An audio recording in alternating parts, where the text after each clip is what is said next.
Alright guys, it's me again. A little bored. Thought I'd show some of you young guys how to change your valve seals and your valve springs and your rocker arms on your small block Chevy LT1, whatever. And this is what I do. It made life a little bit easier for me. Now what you want to do first is put your piston up to top dead center on whatever one you're working on. Right now I'm working on the fifth one, on the fifth cylinder. So I set it up to top dead center, and then I put a piece of rubber hose inside there so that way when I break the keepers loose and pull the spring off, the valve doesn't drop down into the cylinder. Then you're going to have a problem.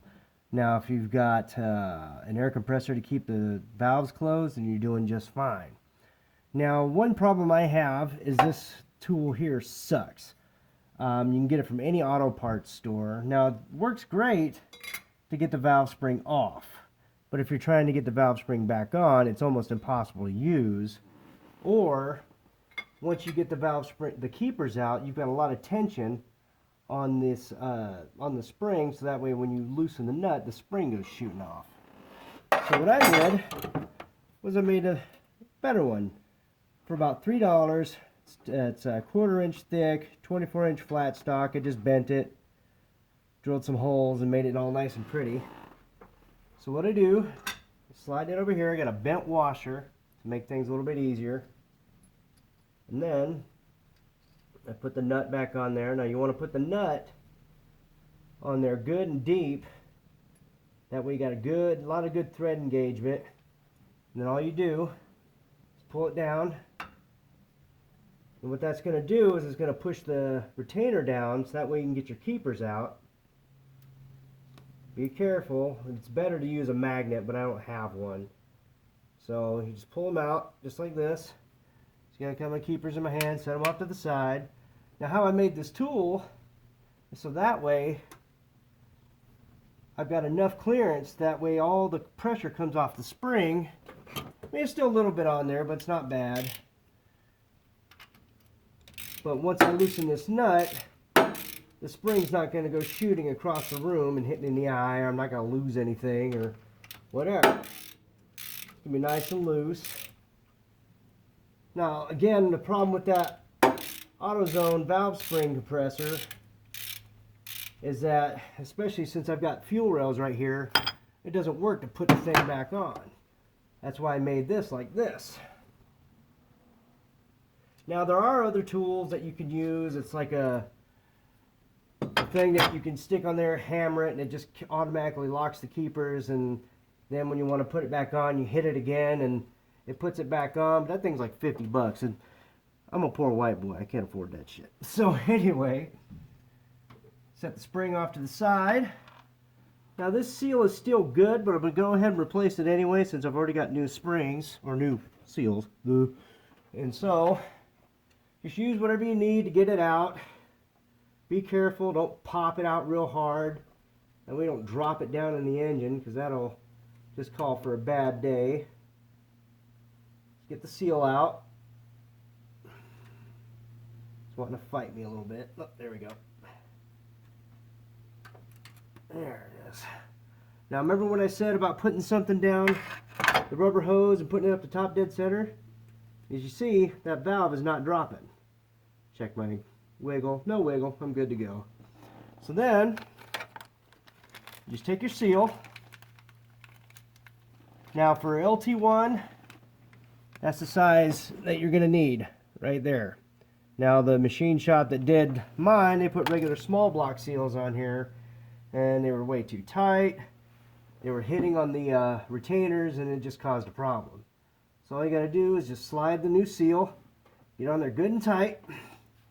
Now a little thing I like to do is, while I've got this off, since since the LT1 heads have screw-on studs, I like to just give it a good, make sure it's good and tight.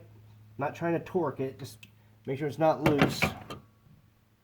Now that I got the new seal back on there, take your valve spring, set it back on there. Find your keepers if I didn't, lose them. Put my tool that I made, slide it back on there, Now I'll show you the problem with this AutoZone tool. I'm trying to use this, especially with how I've got this set up here. I can't get this, you know, the nut back on. It just is not going to work. So I made a better bend in this guy, so that way I've got plenty of thread engagement. Slide it down on here.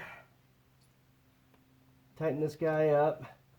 Now again, you want to have that nut not super tight, but you don't want it too loose to where if you yank on this, you're going to pop that off, and then you end up losing shit or dropping shit down in the engine, and it just will piss you off, and it would piss me off.